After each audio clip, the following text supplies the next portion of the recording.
Crônicas do Amanhecer. Por Feijão. Centro Espírita Allan Kardec de Balneário Gaivota, 14 de dezembro de 2021.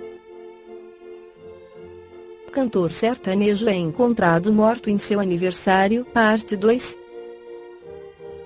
O cantor Giovanni Salles foi encontrado morto na madrugada da segunda-feira 27/09 quando ele completou 30 anos, no bairro Jardinópolis em Belo Horizonte, MG.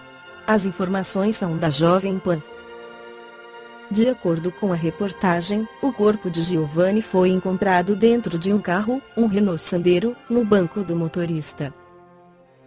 O veículo estava parado no meio da via, entre a Avenida Amazonas e a Rua Maria Magdalena Camargos. O artista estava com sangramentos na boca e no nariz. O óbito foi confirmado no local. No sapato de Giovanni foram encontradas 3 pinos de cocaína. A perícia, que constatou que não havia sinais de violência no corpo, ainda avalia a causa mortis do artista. Venho através do Instagram do Giovanni comunicar seu falecimento esta noite.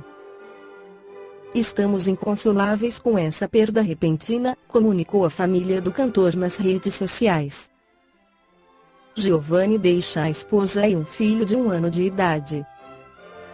No livro O Céu e o Inferno, Allan Kardec esclarece sobre o medo da morte. O homem, seja qual for a escala de sua posição social, desde selvagem tem o sentimento inato do futuro, diz-lhe a intuição que a morte não é a última fase da existência e que aqueles cuja perda lamentamos não estão irremissivelmente perdidos. A crença da imortalidade é intuitiva e muito mais generalizada do que a do nada. Entretanto, a maior parte dos que nela creem apresentam-se nos possuídos de grande amor às coisas terrenas e temerosos da morte. Por quê?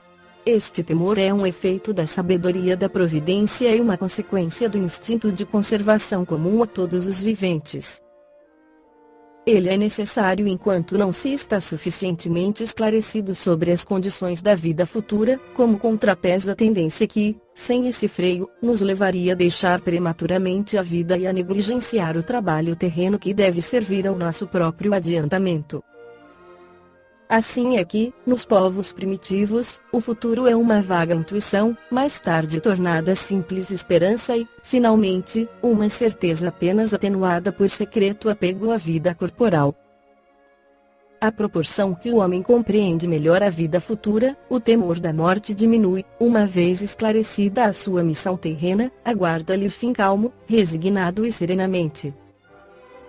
A certeza da vida futura dá-lhe outro curso às ideias, outro fito ao trabalho, antes dela nada que se não prenda ao presente, depois dela tudo pelo futuro sem desprezo do presente, porque sabe que aquele depende da boa ou da má direção deste.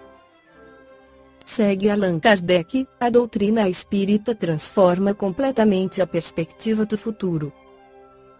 A vida futura deixa de ser uma hipótese para ser realidade. O estado das almas depois da morte não é mais um sistema, porém o resultado da observação.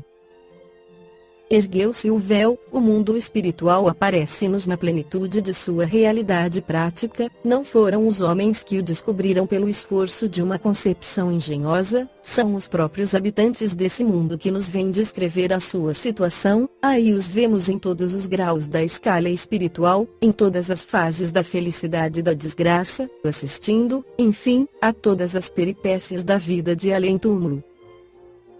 Eis aí porque os espíritas encaram a morte calmamente e se revestem de serenidade nos seus últimos momentos sobre a terra.